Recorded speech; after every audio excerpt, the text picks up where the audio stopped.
நம்ம வந்து அப்பளம் குழம்பு பண்ணலாம். எப்படி பண்ணுறதுன்னு பார்க்கலாம். நான் வந்து கடலை பருப்பு ஊற வச்சுருக்கேன். அது கூடயே வெங்காயம், தக்காளி, பச்சை மிளகாய், உருளைக்கிழங்கு,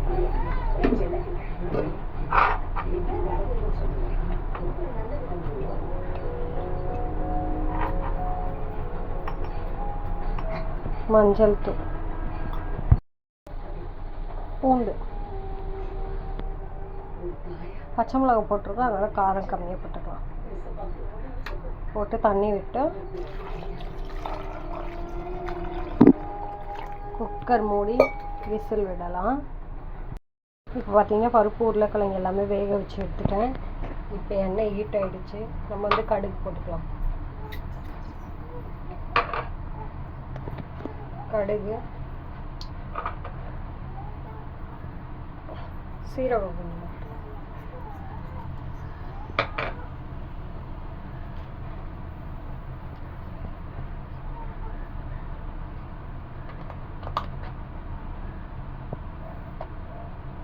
பெருங்காயம் கொஞ்சம் போட்டுக்கலாம். இப்போ வந்து கருவேப்பிலை போட்டுக்கலாம்.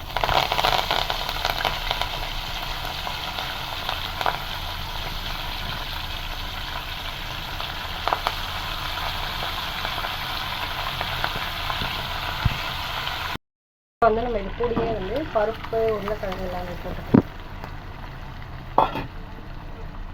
போட்டு லைட்டாக மிக்ஸ் பண்ணி விடலாம். ஒரு 2 நிமிஷம் இருக்கும். இப்போ இது கூட வந்து நம்ம அரைச்சி வச்சிருந்தோம்ல சீரகம், சோம்பு எல்லாமே இதை ஊற்றி நல்லா மிக்ஸ் பண்ணிடலாம். மிக்ஸ் பண்ணிவிட்டு கொத்தமல்லி போட்டுடலாம்.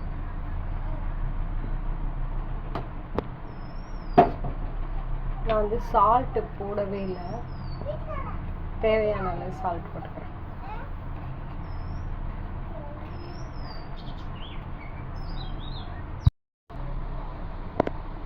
இப்போ வந்து நம்ம வந்து அப்பளத்தை போட்டுக்கலாம்.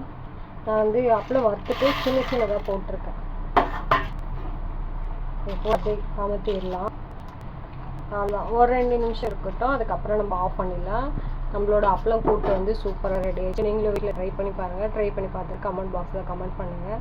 நம்மளோட சேனலுக்கு வந்து சப்ஸ்கிரைப் பண்ணுங்கள். தேங்க்யூ.